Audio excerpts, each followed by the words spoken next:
In the dazzling lights of the Plaza Ballroom, Richard Dawson raised his glass of champagne, his heart hollow. He thought he had won, parading his young mistress before his colleagues. But with the swing of a single revolving door, everything collapsed. Marissa, his ex-wife, stepped in. A shimmering emerald dress clung to her, one hand resting on her pregnant belly, and beside her stood millionaire Alexander Reed. The entire room turned to look. In that instant, Richard understood. The greatest humiliation of his life was about to be laid bare. The Dawson Capitol Gala opened like an elite Broadway production. Crystal chandeliers hung from the high ceiling, casting down thousands of rays of light that made the entire Plaza Ballroom shimmer like a treasure trove. The piano spilled delicate notes, mingling with the clink of glasses and the sharp-edged laughter. In that space, everyone played the same role: the untouchable, wealthy. Richard Dawson strode among faces lacquered with wine and lipstick, his arm clutched tightly by Tiffany, the fiery mistress at his side. She smiled, as if trained for it, white teeth flashing under the lights, yet her nails dug into the sleeve of his tux. That grip didn't just hold him, it declared to every watching eye, "This is my prize." Richard returned nods with a polished smile, feeling as if he were walking a red carpet. Yet inside his chest, his heartbeat thudded heavily, off rhythm with the music, trying to mask a fatigue no one else could see. He thought he looked sharp, slicked back hair, a perfectly tailored tuxedo, a gleaming Rolex, but in the gilded mirrors lining the hall he caught another face. Gaunt, with dark shadows etched beneath the eyes, a face carved by sleepless nights, eyes that once blazed with ambition now hollow as a well with no end. Smile, raise a glass, offer a joke, these had become reflexes. He knew every pause in a handshake, how to swirl champagne without spilling, when to nod as if agreeing with a political debate he didn't follow. It was all a dance rehearsed to exhaustion. Tiffany leaned in, whispering words Richard barely caught. He only saw the movement of her red-painted lips, like subtitles to a film he no longer wanted to watch. Her laugh rang out too loud, drawing a few glances, but soon everyone returned to their favorite game, bragging about stock portfolios, yachts, vacations in Capri. Across the room, Richard saw a colleague grinning at a superior, the smile stretched so wide it looked ready to tear. At another table, a group murmured rumors about who would be ousted from the board. Every handshake carried a dagger, every congratulation was a velvet trap. He remembered the early days, when he had nothing but Marissa, his former wife, by his side in a peeling Brooklyn apartment, the scent of oil paint lingering on her easel. Back then, their dream was simple. He would build the company, she would pursue art, and together they would take on the vastness of the city. Now, the company stood tall. Luxury lights surrounded him, yet everything felt like a gilded cage holding him prisoner. Tiffany's hand dug tighter when a waiter passed with champagne. She wanted the room to see them as the new power couple, but Richard knew better. No one here truly cared. To the upper crust, he was just another piece on the board, and she just a fresh shade of lipstick that would fade like any accessory after one season's trend. He clinked glasses with a partner, listening as the man praised a new project as if it were the salvation of the economy. Richard smiled, but inside, a bitter question echoed. Was any of this worth it, or was it all just an endless play with no final act? The mix of perfume and scented candles pricked his temples. The piano shifted keys, slower, deeper, but not enough to soothe the tightness crawling through his veins. Each laugh, each smile clanged inside his head like hollow bells. He drew a long breath, telling himself he still had control. That tonight would prove to the world Richard Dawson had moved past his past. That Tiffany was proof he had gone on, and Dawson Capital was entering a new era. But then, adjusting his bow tie before the mirror for the 10th time, he caught movement at the revolving door. A silhouette he knew too well. A gait unmistakable, stepping into the blaze of chandelier light. The air seemed to shift, laughter dying mid-note. Richard froze. The hand holding his glass trembled. He didn't want to believe it, but the figure moved closer, sharper with each step. And he knew. Every illusion he had just worked to stage, every smile, every look, the whole opulent shell was about to shatter. The revolving door opened slowly, and the entire space seemed to hold its breath. A waiter paused mid-step. The piano slipped a note. Even the glass of wine in an old man's hand stopped halfway in the air. Every gaze was drawn to a single point of light, Marissa. She entered with composed grace, as if the ballroom were nothing but a stage she had rehearsed on 100 times. The emerald dress hugged her curves, the chandelier's glow rippling across its silk like waves on the sea. Her face radiated an irresistible calm, and her hand gently resting on her pregnant belly was a silent yet powerful declaration. I am living. I am creating life. The once boisterous air fell strangely quiet. Conversations were abandoned mid-sentence. Counterfeit smiles froze on painted lips. The high society, so accustomed to ostentation, fell silent before a woman they had once dismissed. Richard was stunned. The glass in his hand tilted, a few drops of champagne spilling onto the carpet, spreading like a small but indelible stain.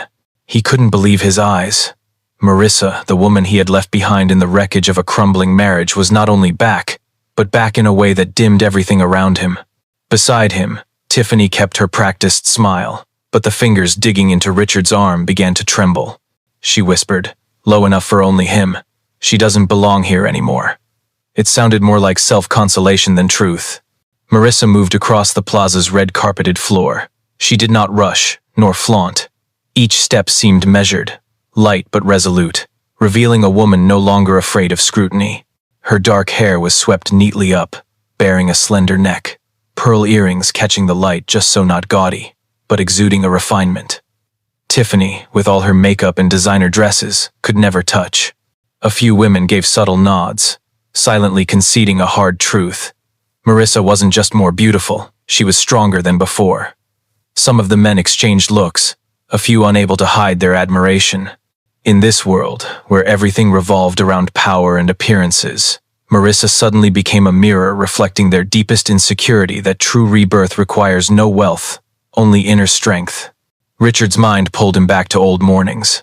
Marissa in pajamas, hair tousled, hands smeared with paint, eyes sparkling as she spoke of a new canvas. Back then, he had thought her weak, dreamy, too impractical to survive Manhattan. But now, she, the woman he once deemed a burden, stood as the very center of a lavish gala. An elderly guest clapped softly, perhaps from emotion, perhaps from courtesy. The sound spread for a moment, then stopped quickly, as if to protect the sanctity of the moment. No one spoke, but all understood. Marissa had been reborn, and her return carried more weight than any spectacle Richard had ever paraded. He wanted to turn away, but his eyes clung to her image. Muscles in his face tightened, straining for a smile, but his chest grew heavier with each beat. Beside him, Tiffany leaned in, murmuring about shares, new projects. But Richard heard nothing. The only sound in his head was the pounding of his heart, keeping time with Marissa's steady approach. Across the room, a few corporate photographers lifted their cameras. They knew this was the shot of the night. A woman once cast aside had returned, her pregnancy a living emblem of the future. And the whole room seemed to understand. This wasn't just a reunion, it was the opening act of an unexpected new chapter. Richard swallowed hard, the champagne on his tongue suddenly bitter. He thought of every word he had once hurled at Marissa, telling her she would never be strong enough, that he needed a woman who could keep up with this world. Now he was the one left behind, clinging to hollow performances. Marissa lifted her chin, eyes sweeping the hall. For an instant, her gaze caught Richard's. No anger, no pleading, only serenity, as though he no longer had any power to define her. A faint smile touched her lips, not for him, but for the new life she was stepping into. Tiffany hissed under her breath, still clinging to her polished facade. She doesn't belong here anymore. But the brutal truth was, in that moment, everyone knew Marissa belonged here more than anyone. The ballroom remained hushed, waiting for what would follow. And Richard, whether he admitted it or not, understood. Marissa's appearance was no coincidence. It was a declaration, a beginning, and it carried the force to alter not only his life, but the trajectory of the company itself. If Marissa's entrance had left the room breathless, then the moment Alexander Reed stepped beside her was like a lightning strike on a clear sky. The Boston real estate tycoon needed no introduction. His name was etched on glittering Manhattan skyscrapers, on the rosters of major charitable foundations, and in the whispered stories of high society. When Alexander Reed appeared, the men who once boasted about their yachts fell silent. The women in silk gowns suddenly straightened their posture, eyes gleaming in hopes of catching his glance. Alexander did not walk quickly, yet each step seemed to command the entire space. His black tailored suit, his silver tie shimmering under the chandelier, but it was his presence that subdued the room. With no trace of ostentation, he simply raised his glass, a fleeting smile passing like a chill breeze yet refined. What ignited a wave of murmurs was the hand he placed on Marissa's waist. Not awkward, not possessive, a natural, familiar gesture, as if they had long walked side by side. The unspoken message thundered louder than any introduction. "This is my woman." The ballroom froze for a few seconds. Then, like a ripple, whispers spread. Guests asked each other with their eyes, "Is it true? Since when? And what will this change?" Richard stood paralyzed. Blood rushed to his face, burning hot. Reed was not just some distant figure, he was the largest investor in Dawson Capital, the company Richard ran. This was more than a personal matter. It carried the weight to crush his career. Tiffany tightened her grip on his arm, masking unease with a stiff smile, but her other hand was slick with cold sweat. In her eyes, Alexander beside Marissa was a declaration that Tiffany herself was nothing but a dim accessory in this opulent tableau.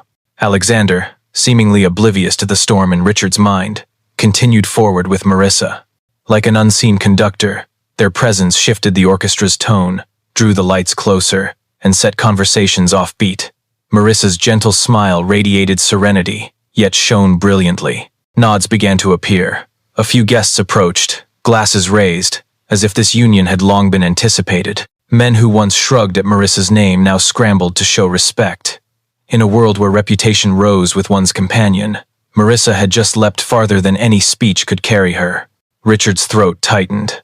Everything he had denied, everything he had dismissed, now became Marissa's strength. He remembered the nights she stayed awake sketching, eyes sparkling with dreams. He had brushed it off, branding them fantasies. And now, that very light had drawn Alexander Reed, the man Wall Street revered, to stand proudly at her side. A bitter pang struck Richard. Had he cherished her, perhaps that hand on her waist might have been his. But instead of regret, humiliation churned inside him, raw and overwhelming. Alexander lifted his glass, his gaze sweeping the hall, slow but deliberate. Without a word, he made it clear. Anyone seeking his ear or his investments would now have to go through Marissa. Richard forced a smile, but his face muscles resisted. He knew all too well in finance, alliances of the heart could rival any contract. And tonight, a new alliance had formed, shaking his foundation to the core. A young guest, too eager, let out a whistle when Alexander leaned close to whisper in Marissa's ear. The sound was swiftly silenced by stern glares, but its echo made Richard want to smash his glass. Tiffany leaned her head on his shoulder, pretending to whisper something light-hearted, but her trembling voice and betrayed eyes told another story. Both of them, in their own way, knew they were nothing but supporting players in a far greater drama. The air grew heavier still. The shrewd ones began drifting from Richard's orbit toward Alexander and Marissa, like birds seeking the stronger branch. No announcement was needed. The power in the room had shifted. Richard felt trapped at the storm's eye, as everyone around him chose sides. Tonight was no longer just a company gala.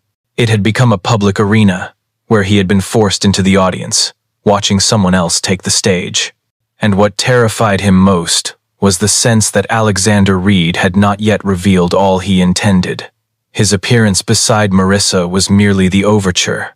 A far greater bomb, without doubt, was waiting to detonate in the very heart of the ballroom. The piano stopped abruptly, like a breath cut short. The ballroom seemed to sag, forced smiles suspended in the air. Alexander Reed walked slowly toward the podium, glass still in hand, his eyes blazing brighter than all the crystal lights above. He didn't need to tap the microphone for attention. The room was already silent, as if awaiting an earthquake. Richard gripped his glass so tightly it felt like it might shatter with the next heartbeat. Tiffany sat upright, trying to cloak herself in composure, but her fingers clutched one another until they turned white. "Ladies and gentlemen," Alexander began, his deep voice resonating, each word falling like a hammer against Richard's wall of pride. "Tonight is not merely a party. It is also the moment for me to announce an important decision." A pause. A collective intake of breath. I am officially withdrawing my investment from the West Harbor project, the project Dawson Capital is managing. The air detonated. Whispers, darting eyes, glasses trembling in unsteady hands. Richard stood frozen. West Harbor wasn't just a project. It was his biggest gamble to prove himself after the divorce. The one thing he believed would restore his name to glory. Alexander went on, calm as if announcing a change in the dinner menu. I want to focus on other ventures. Ventures with more humanity, inspired by a very special person. He turned, eyes settling on Marissa. In that instant, every camera in the ballroom seemed to swing toward her. Marissa placed her hand gently on her belly, speaking no words. The image alone could write tomorrow's screaming headlines. Richard staggered inside, his heart pounding like a funeral drum. Not only was his reputation crumbling, his CEO chair was shaking at its roots. Investors whispered. Some guests quietly slipped away from his circle. In finance, the scent of blood spread faster than wine. Tiffany forced a smile, her lips stretched to the point of tearing. But in her glossy eyes, panic betrayed her. She knew, if Richard fell, she would be dragged down too. Worse, even her desperate grin could not disguise the collapse unfolding under hundreds of watchful eyes. In Richard's mind, memories flickered like a reel played too fast. Tense meetings, contracts signed with Alexander, the moments he pounded his chest with invincible pride. All of it wiped away by a few calm words from another man, the man who had just placed his hand on his ex-wife's waist. Sparse applause broke the silence, first from opportunists, then swelling like a wave. No one dared defy Reed. Even those once close to Richard now clapped, avoiding his gaze, eager to prove they stood with the new power. Richard's head spun. The glass in his hand held only a few drops, yet felt as heavy as a collapsing skyscraper. He stumbled a step, clutching Tiffany not as an affectionate gesture, but like a drowning man grasping for anything that floated. Alexander lowered his glass, voice steady, warm. The future is not only numbers and profits. The future is where we place our faith and our love, and I have found that here. His gaze returned to Marissa. Camera flashes erupted like fireworks. Marissa didn't need to step on stage. Her very presence had become the proclamation. In that moment, Richard felt stripped bare before the crowd. His proud armor, his carefully woven tale of invincibility all evaporated. He was a king dethroned in public, while the successor was hailed as a savior. No one shared his shame. No one carried it for him. Tiffany avoided his eyes, busy with hollow smiles. Marissa stood in serenity, and Alexander, the man who had struck the fatal blow, remained composed, as if everything had gone according to plan. Richard wanted to scream, to object, to claw back control, but his throat was locked, lips parched. He knew. Any word now would only expose his weakness further, and so he chose silence, swallowed by the thunder of applause. The room roared, but in Richard's ears, all sound faded, leaving only the thud of his heart, heavy like a funeral march. For the first time in years, he was no longer the player holding the cards, but the pawn being moved by another's hand. And before he could catch his breath, Alexander took another step forward, ready to drop the true bombshell, a personal decision powerful enough to shake not only the ballroom but tomorrow's front pages. The lights of the ballroom suddenly converged, as if the entire world had shrunk to a single point. Alexander Reed, in his perfectly tailored black tuxedo, stepped down from the podium. The crowd assumed he would melt back into the guests, but instead, he walked straight toward Marissa. A ripple of murmurs spread, rolling outward like waves across a lake. Every eye followed him, and then, to everyone's astonishment, Alexander stopped right in front of her. Before hundreds of stunned gazes, he dropped to one knee on the marble floor, the crystal chandeliers casting light onto the diamond ring he had just drawn. Time froze. A scene that belonged only to the silver screen was unfolding at the heart of New York. Marissa. His voice was deep, warm, like a wordless melody. Will you marry me? The air grew suffocating. A waiter froze mid-step, tray in hand. A photographer nearly dropped his camera in disbelief. Tiffany's mouth fell open, her painted smile shattering like fragile glass. And Richard, he felt as though 1,000 camera flashes had slapped him across the face, his eyes stinging, his heart sinking to the floor. Marissa's hand brushed gently over her pregnant belly, her gaze soft, yet unwavering. Then her smile bloomed, not the strained smile of obligation, but the smile of someone who had finally found home. A nod. The ballroom erupted. Applause thundered. Cheers exploded like New Year's fireworks. Alexander rose, slid the ring onto her finger, then bent to kiss her. A public kiss, just long enough to sear itself into memory. Cameras flashed wildly, no one willing to miss a second of the moment. Richard staggered. The room spun. The marble floor seemed to slip from under his feet. In his mind, memories of his own proposal came rushing back, a day when he thought he was Marissa's universe. But the contrast was merciless. His love back then had been a fleeting promise, while now, the way Marissa looked at Alexander was eternity. He felt himself shrinking, swallowed into the shadows, while his ex-wife, the woman who had once cried over him, stood at the center of joy, respect, and radiant happiness. Tiffany tugged at his arm, but her pull was as fragile as a thread. She knew this image would land on every front page, and her place beside Richard was nothing more than a cracked seat. One rumor, one photo, and her entire glittering dream would collapse like a sandcastle.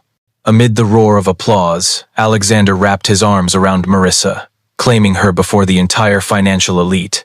No one objected, no one dared scoff. Instead, faces that once sneered at Marissa now nodded with respect. Richard longed to scream, to shatter the spectacle, but his voice was drowned beneath the applause. Humiliation surged inside him like a hidden wave, threatening to pull him under. He turned away, feeling hundreds of eyes pierce his back like knives. He couldn't endure another second. His body moved on its own, hurried steps carrying him toward the door that led to the corridor. Behind him, the cheers still roared, like fireworks sending him off. Ahead stretched a long, silent hallway, golden light falling on cold marble.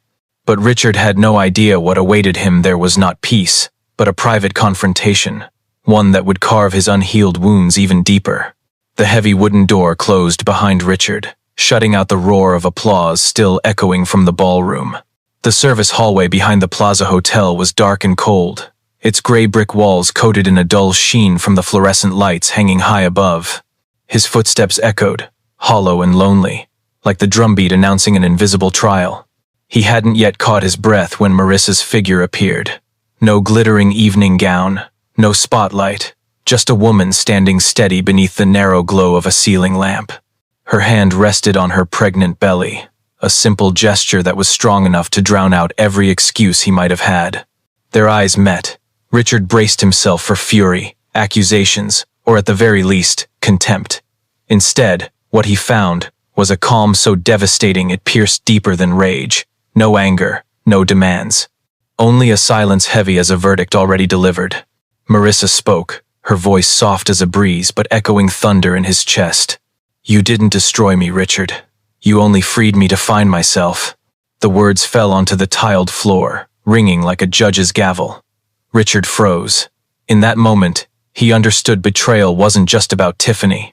It was about all the years he had crushed her dreams, smothered her creativity, and reduced a woman of talent and ambition into a quiet shadow beside an arrogant CEO. In his memory, nights resurfaced. Marissa bent over a canvas, eyes alight, hands alive with colors. He had dismissed it all as frivolous. He had tossed out cold, cutting lines. Art doesn't pay bills.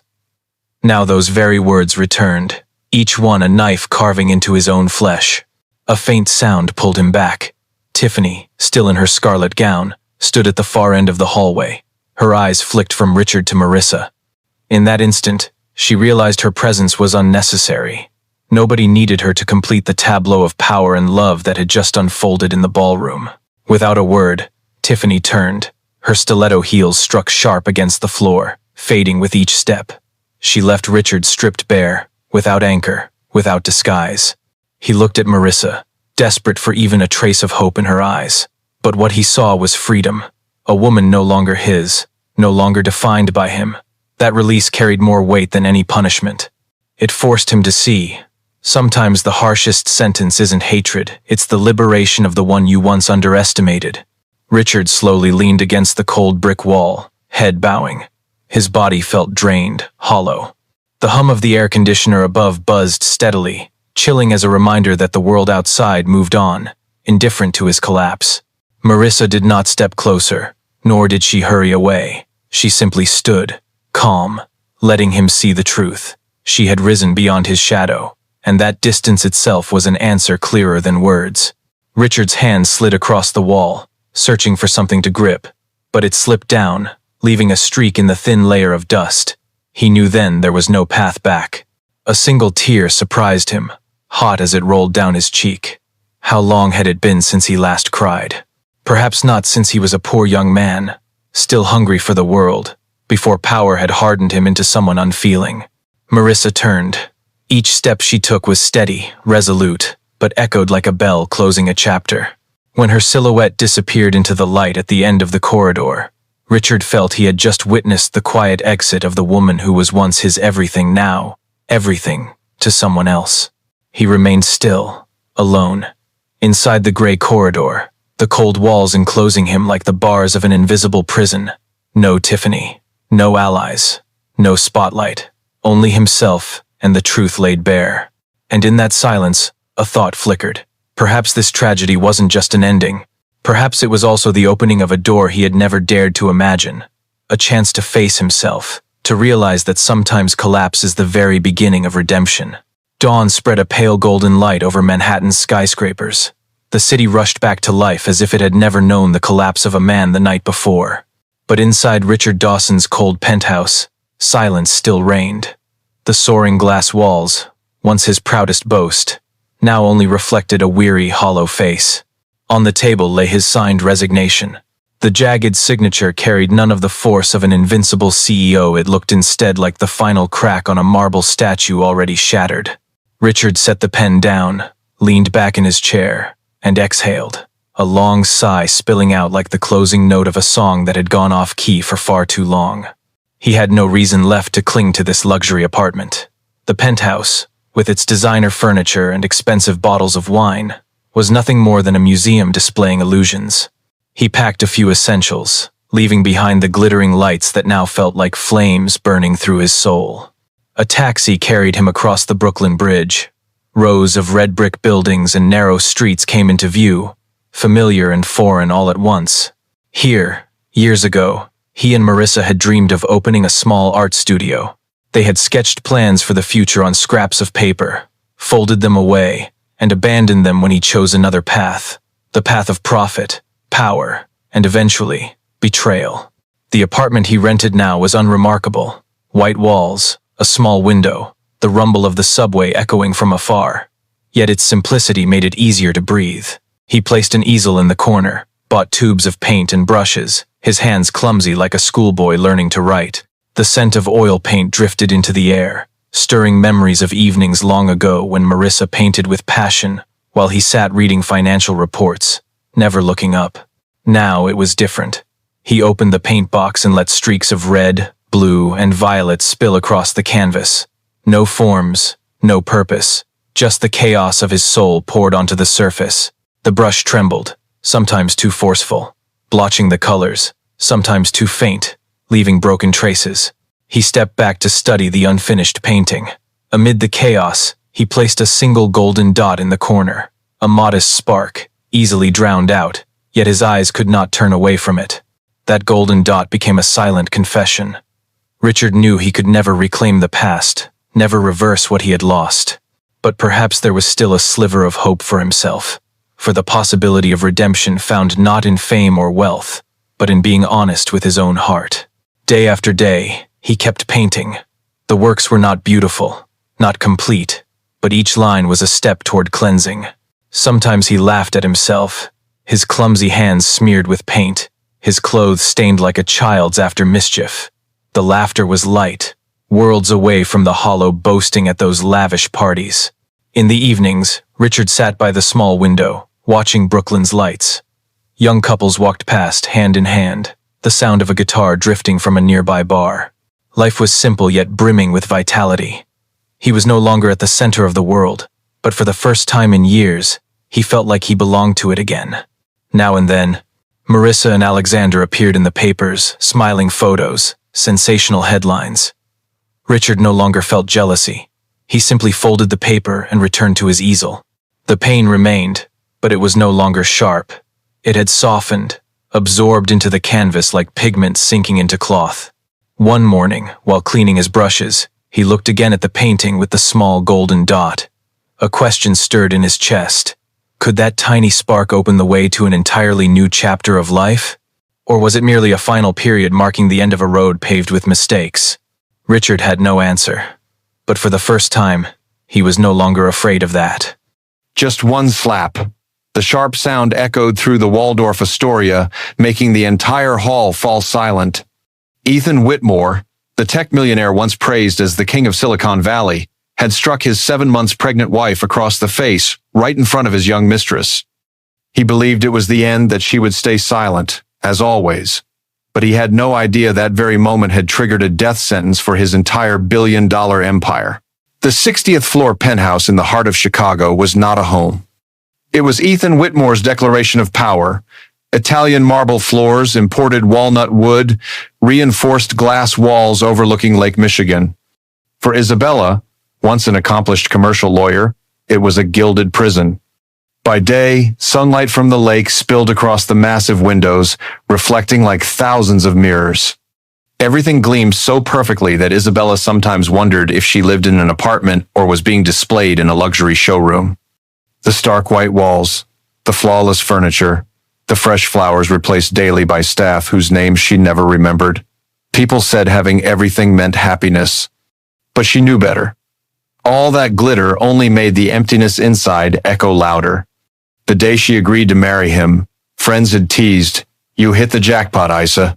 They weren't wrong, at least on the surface. Ethan had ushered her into a world she had only read about. Silver sports cars swapped each season, private getaways in the Maldives, banquets laid with linen under crystal chandeliers. Yet after the wine toasts and social smiles, Isabella felt herself fading. No longer remembered as the sharp lawyer of a top firm, she was now simply Mrs. Whitmore, an elegant accessory at the side of a tech mogul. Ethan once whispered, "I'm successful enough for both of us." Sweet words on the surface, but in truth an invisible rope binding her career. Gradually, meetings with old friends disappeared, replaced by Ethan's can't-miss business dinners. Every time she tried to rebuild her own life, another excuse appeared, as if scripted in advance. By the time Isabella realized it, she was completely severed from the world that had once nurtured her dreams. Pregnancy was the rare spark of hope. She thought perhaps the baby would soften Ethan, remind him of family, of home. In the early months, that hope seemed real. He boasted of her bump like a trophy, took her to expensive clinics, decorated the nursery with furniture more costly than the house of her childhood. But his enthusiasm faded as quickly as a summer shower. Within weeks, Ethan was back to business trips, late-night meetings, and returning home with traces of unfamiliar perfume on his shirts. Isabella needed no detective to know the truth. Chicago was a small city when you lived among the elite. Whispers circulated in party bathrooms, glances slid over her with pity and curiosity. A name began to surface, Savannah, with crimson lips and a defiant smile.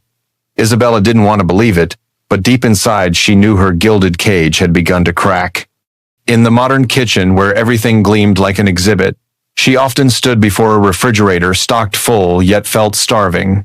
Not for food, but for the warmth of a real home. Many nights, as the wind from Lake Michigan howled against the glass, she sat on the couch, hand resting on her belly, whispering to her child, "You will not grow up in this cold silence." At times, she laughed bitterly at the irony. The outside world admired her, yet she felt like a guest in her own house. In solitude, Isabella remembered her days at the law firm, nights spent drafting contracts until dawn, the rush of victory when opponents conceded defeat. That fire once burned fiercely. Now it seemed extinguished, reduced to ash. And yet, in the mirror, she sometimes glimpsed the gaze of that young lawyer who believed intellect and grit could change everything. A small detail jolted her awake. Her old law notebooks still sat neatly in an oak cabinet Ethan never touched. One afternoon, as golden light streamed across the room, she opened one. Typed clauses, handwritten notes in the margins. The familiarity made her heart stir. She realized she still possessed a weapon stronger than diamonds or marble floors. On nights when Ethan was absent, Isabella began to write again, Not love letters, not a diary plans. Lines of text, neat and precise, like indictments.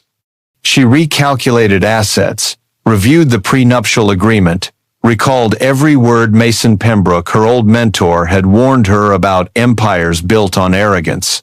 From a compliant wife, Isabella quietly reclaimed her true self, a legal strategist. Yet determination came with a bitter humor. Many times she paused mid-draft to warm milk or soothe the baby inside with Mozart pieces the doctor had recommended. One hand on her belly, the other on the keyboard, she chuckled at herself. This must be the toughest case of my life. And in those moments she saw clearly she was fighting not only for herself, but for her child. Ethan might believe he was untouchable. He might think the slap at the Waldorf Astoria would force her into silence. But Isabella knew that humiliation was only fuel. The gilded cage could no longer hold a bird that had remembered how to fly. Dear audience, grab a glass of water, take a moment to relax, and keep listening to the story. The twists are still to come. And please drop a comment below letting me know where you're watching from and what time it is for you. It's always a joy to see who's joining us from around the world. Drop a 1 in the comments if you find this story gripping, so we can keep bringing you more captivating tales, the city whispered. In chic bars where martinis were stirred with silver spoons, in the powder rooms of exclusive clubs where women touched up their lipstick, and at late brunches by the Chicago River, one name was repeated over and over: Savannah Lee. A 4-year-old Instagram face, with crimson lips and a waistline seemingly sculpted by gym lights. No one in the city's elite circles doubted it anymore. Ethan Whitmore had found himself a new trophy to flaunt on nights his wife was absent. The evidence was so abundant, it barely needed seeking. Photos of Ethan and Savannah leaving the Peninsula Hotel, camera flashes bursting like tiny fireworks. A grainy iPhone video showed him leaning in to whisper in her ear at a rooftop bar, wine glass tilting in his hand. Even the perfume Isabella never wore, that cloying vanilla sweetness cheap compared to her refined taste, still clung to his shirt collar when he crept home at midnight. Isabella was no fool. She had sat in courtrooms watching countless businessmen twist and deny the truth, and she knew when a man was building smoke. But this time she wasn't the lawyer in the trial.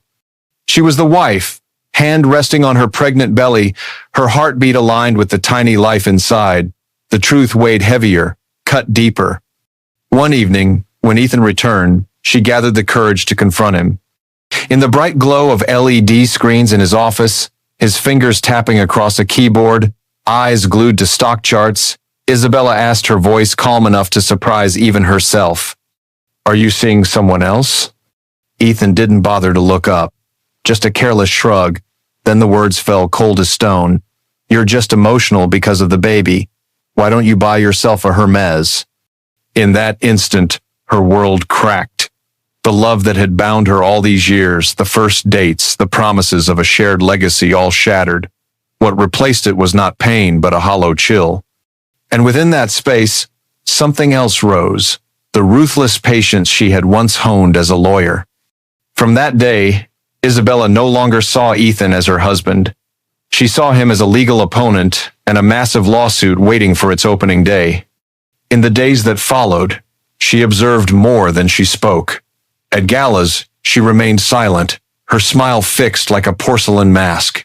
People assumed she was weak, resigned. But behind her eyes, a web of calculations spun. Each time Ethan appeared publicly with Savannah on his arm, Isabella didn't feel jealousy. She took note. Every detail, every date, every event. It was no longer a marital insult, it was evidence. The more the city gossiped, the more arrogant Ethan became. He believed his wealth was a shield, that tabloids only added to his aura. But he didn't know. Those same tabloids, those paparazzi shots, were becoming a free archive for a woman who knew how to turn them into legal weapons. In the bedroom, with Ethan snoring drunk beside her, Isabella opened her laptop. Files were meticulously named: Peninsula, Sept, Gala, Oct, Vanilla Perfume. She organized them like a prosecutor building a case. Sometimes she paused, chuckling bitterly. "You thought I only knew how to buy handbags?" When she thought of Mason Pembroke, her old mentor who had once warned her about empires built on arrogance, her heart tightened.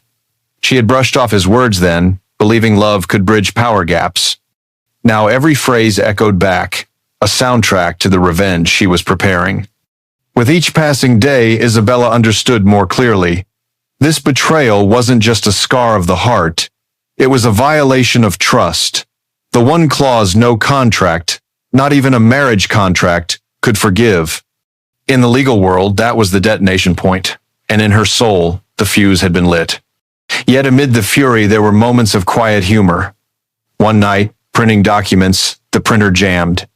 Isabella sighed, belly heavy, making it hard to bend. Then she burst out laughing, a bitter, self-mocking laugh. $1 billion empire can crumble overnight, but the printer always wins. Those little moments of laughter kept her sane, prevented her from becoming as bitter as Ethan. Day by day, Savannah appeared more boldly, parading as though she'd claimed the throne. But Isabella didn't care. She knew the real game wasn't played at parties or on Instagram. It would unfold in the shadows, in legal documents, in the hidden clauses Ethan had never bothered to read. And when that day came, Savannah would be nothing but a footnote, a witness in the indictment. Ethan might think he was living in triumph, but Isabella knew better than anyone. He was already walking into the trap he had signed for himself years ago. In the world of commercial law, the smallest details are sometimes the sharpest knives. Few in Chicago's elite knew that. Hidden in what looked like a perfect model, Whitmore prenuptial agreement, lay a thin piece of paper more dangerous than all the rest. The Nightingale Clause. It wasn't a simple provision about dividing assets, but a kill switch. If there was serious infidelity accompanied by public violence, the wife would gain full legal control of Whitmore Holdings, the parent company. Ethan had signed the document one bright spring afternoon, when love made him believe Isabella would stand by him forever. He hadn't read it carefully, dismissing it as boring lawyer paperwork. Mason Pembroke, an old lawyer with ash-gray hair from decades of trials, thought differently. To him, it was a detonator buried deep, waiting only for the day it would be triggered. And the slap at that fateful Gala was the tick of the clock, setting off a bomb that had slept for 5 years. That night, after leaving the hotel with a mark on her cheek and ice in her heart, Isabella sat in a suite at the Windsor Arms, the warm light casting a strangely calm expression across her face. On the table, a brand new laptop sat open, its screen filled with authorization forms all awaiting one keystroke: enter. She raised her hand to her cheek, touching the welt. Not to feel pain, but to remind herself the condition had been met. One small gesture, yet it transformed a solitary woman into the commander of a legal, financial, technological campaign unlike anything ever seen. Outside, the city still slept. But from New York to London to Cayman, disposable phones began to buzz in the hands of people few had ever heard of. A commercial lawyer leaving a wedding dinner in Brooklyn received the encrypted message: Nightingale active. A financial officer in Cayman woke at 3 a.m., opened her laptop, and saw a one-time password and a clear order: transfer all accounts. In Soho, a team of cybersecurity experts in an unmarked office lit up their wall of screens like a spacecraft cockpit. The interface read, Whitmore Holdings. Access granted. They weren't hacking. They were simply using the legal rights signed by Ethan himself years before. The only thing that mattered now was speed. Meanwhile, Ethan still believed himself untouchable. He lounged in his 60th floor penthouse chair, alcohol coursing through his blood, thinking everything would soon return to normal. To him, the slap was nothing more than discipline for his wife. He had no idea it had just made him the man who signed away his empire. At Windsor Arms, Isabella called Mason. His voice came over the line, raspy but steady. The conditions are met. Are you ready? Isabella didn't answer right away. She looked down at her belly, felt a soft kick from the child inside.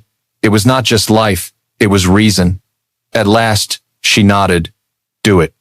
Mason smiled, like a conductor lifting his baton. Instantly, the legal symphony began to play.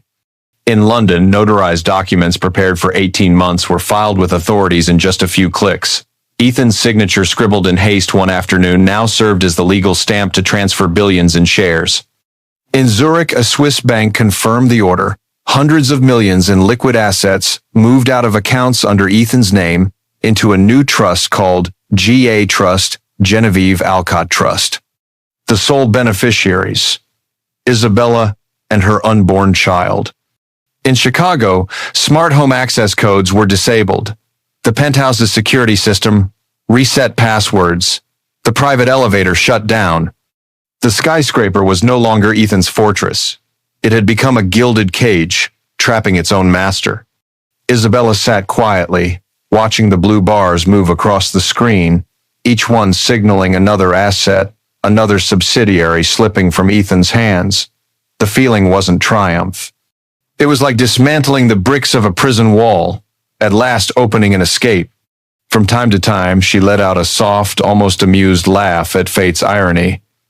You thought you were the architect of power, she mused, but your own signature was the hammer that shattered your glass castle. The night wore on. As the first light of dawn spread over Lake Michigan, the entire map of Whitmore Holdings had changed color. Red turned to blue, Hawthorne became Alcott. Ethan still slept, but his kingdom had already fallen. Isabella closed the laptop and leaned back in her chair. For the first time in years, she exhaled without the heavy scent of fear. Only silence remained silence and resolve. That night, the Waldorf Astoria gleamed like a palace. On Park Avenue, limousines lined up in a row stretching to the corner. The press jostled, camera flashes bursting like tiny fireworks. Inside, the gilded ceilings and massive crystal chandeliers illuminated the grand hall, reflecting off couture gowns and perfectly tailored tuxedos. Violins played softly, each note sliding past the bubbles and champagne flutes. This charity gala was considered by the elite as the Oscars of benevolence. And the main figure, Ethan Whitmore, strode down the red carpet, smiling for the cameras, with Isabella, his pregnant wife, at his side. The picture of a perfect family. But beneath the glossy media image, it was all a staged performance. No one knew this better than Isabella. Across the hall, in a blazing red gown, Savannah Lee stood tall, eyes defiant, as if she were the true queen of the night. The crowd murmured. A few eyes darted discreetly at Isabella, waiting to see her reaction, but she only nodded slightly, offered a faint smile, and stood silent as a marble bust. Ethan began the evening by cutting off the mayor of New York mid-conversation to stride straight toward Savannah. The entire hall seemed to hold its breath. Glasses clinked more softly. Conversations halted. Under the crystal lights, the play of betrayal unfolded openly, without a word of explanation.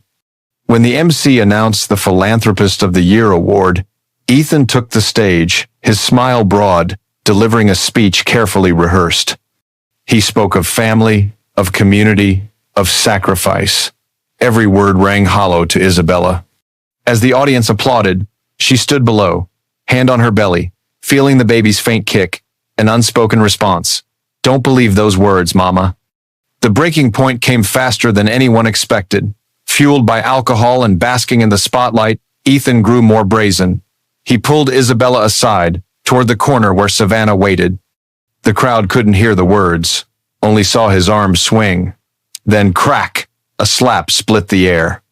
A champagne glass toppled from a tray, shattering into hundreds of glittering shards. The violin faltered, skipped a beat, then stumbled back into rhythm. Many guests pretended to look away, but their eyes lingered. In a room where every angle was recorded, that moment became a public indictment. Isabella did not cry, nor did she flee. She stood firm, eyes gleaming cold, her hand still resting on her belly, and in her pocket, her finger tapped twice on the side of her phone. Just a small motion, but it was the signal to activate the Nightingale Clause. From New York to Cayman, from London to Zurich, legal and financial processes had already begun. Ethan, thinking he had asserted his power, had no idea he had just signed the death warrant for his own empire. Savannah smirked, as though witnessing a final victory. But that smile was only a fleeting spark. She had no clue she'd just become a living witness to a cold coup. In a far corner of the hall, Mason Pembroke, the old lawyer nobody paid much attention to, raised his glass of whiskey, taking a small sip. His eyes glimmered with irony. Every piece on the board was now in place. Isabella needed no further words. The Gala stage might belong to Ethan, but the chessboard of power had already tilted in her favor. Every violin note that followed was nothing more than background music for the takeover happening out of sight. The ballroom continued to dance, glasses remained full, and counterfeit smiles shone bright. But in the glowing heart of Manhattan, another darkness had begun to spread, the darkness of emptied accounts, transferred shares, and a charitable empire that had just lost its soul. That night, Ethan sat at the Waldorf Astoria bar, hand wrapped around an expensive glass of whiskey, laughing heartily with Savannah, unaware that the world he thought belonged to him was quietly changing owners. Just one phone tap from Isabella minutes earlier had set off a domino effect across 3 time zones, from Miami to Cayman to London. In the basement of Pembroke and Company, the light still burned brightly, though it was well past midnight. A team of young lawyers in rumpled suits rushed about, printing documents, checking seals. The share transfer files of Whitmore Holdings had been prepared months ago, waiting only for the trigger condition. Now, they were dispatched faster than the usual stream of daily emails. Ethan's signature, once scribbled carelessly on a love-struck afternoon, had become the legal key for a massive transfer of assets. One lawyer smirked to his colleague as he slipped the documents into a leather case. Funny, isn't it? He signed his own indictment. Half a world away, on Cayman Island, a bank's blue screen glowed in a quiet office. A financial officer was jolted awake at 3 a.m. Eyes still bleary, but at the sight of the Nightingale authentication code, she snapped alert, as if she had downed a whole pot of coffee. Billions in Ethan's accounts began to move. The money didn't vanish. It poured into a new trust, the Alcott Trust, whose sole beneficiaries were Isabella and her unborn child. The transactions followed one another like subway trains, smooth and seamless, so flawless even the banking system marveled at the perfection of the plan. In an unmarked office in Miami, rows of servers lit up, dozens of screens forming a wall. The cybersecurity team got to work, resetting system passwords, blocking access, disabling credit cards, even canceling Ethan's Uber account and hotel room keys. A young programmer chewing gum chuckled, "The guy's about to have to walk down from his penthouse." They weren't hacking, they were simply executing legal rights activated by the prenuptial agreement, but the effect was no different from a full-scale international cyber attack. Meanwhile, the gala at the Waldorf carried on as though nothing had happened. The music played, champagne glasses sparkled. Ethan toasted the mayor, Savannah's lipstick still on his lips, utterly unaware that his charitable empire had already been erased from the financial map. Isabella stood at the margins, serene.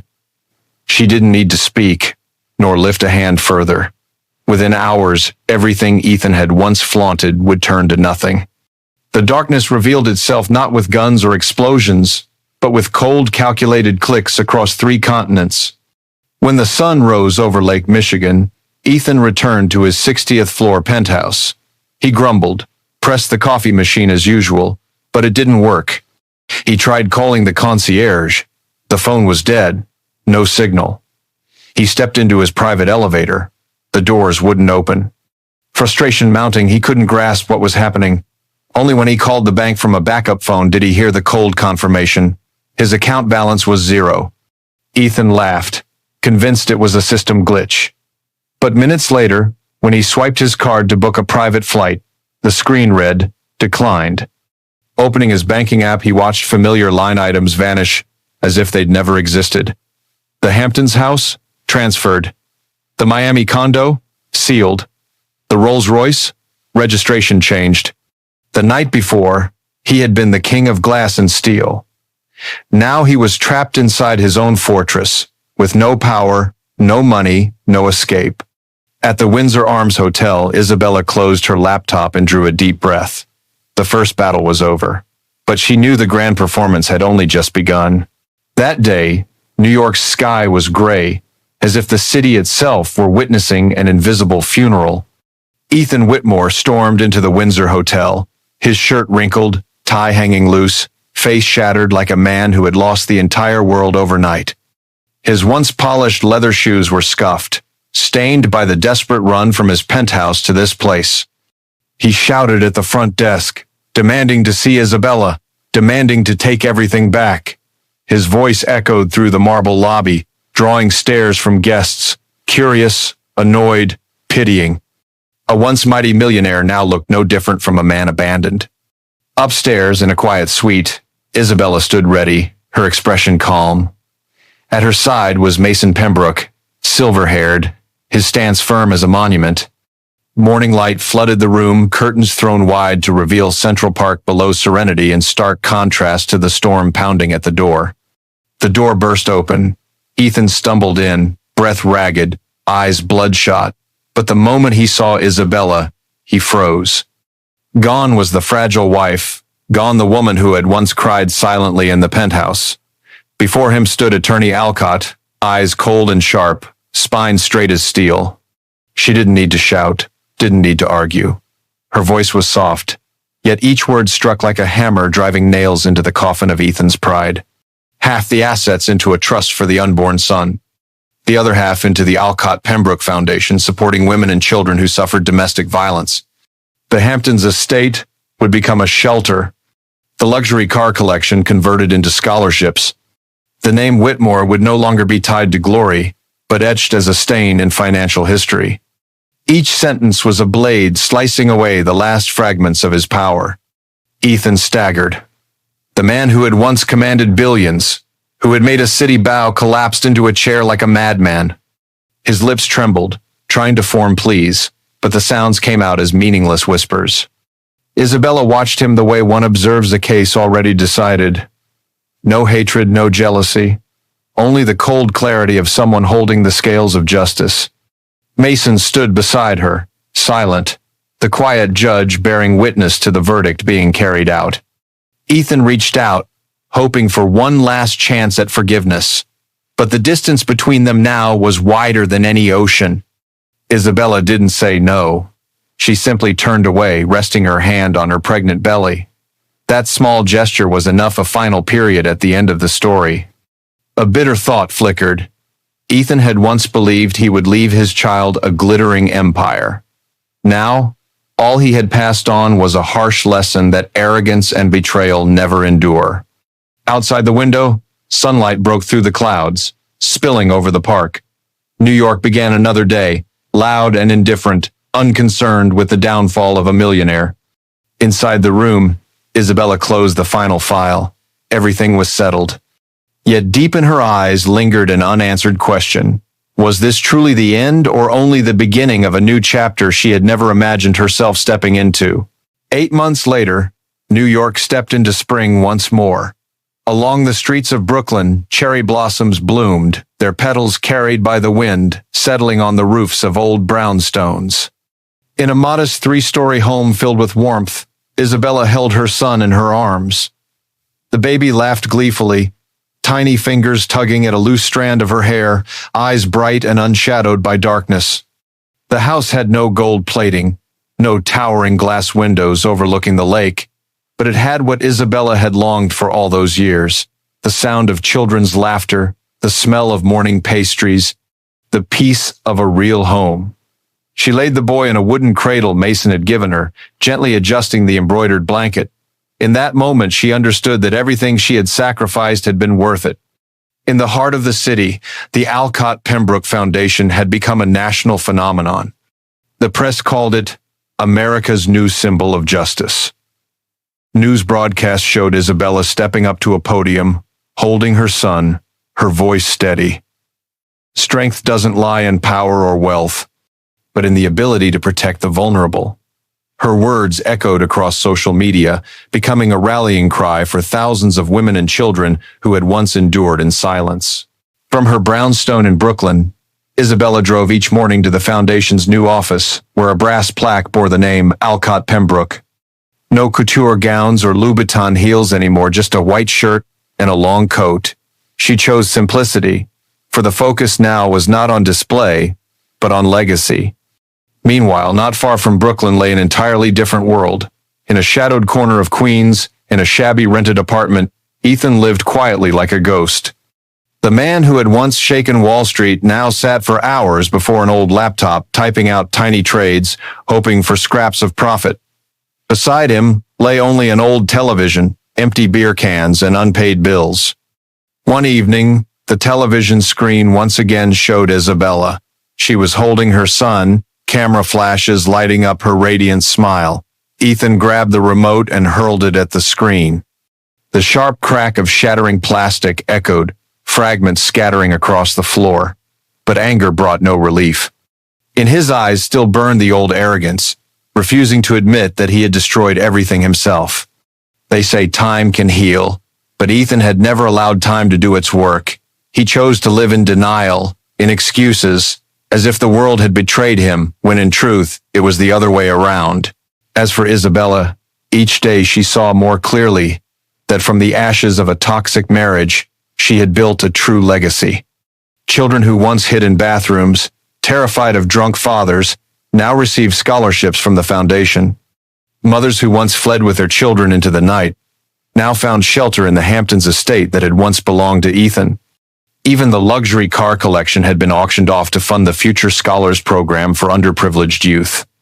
Mason Pembroke, walking slowly with his silver glasses, sometimes visited the foundation's office to watch Isabella at work.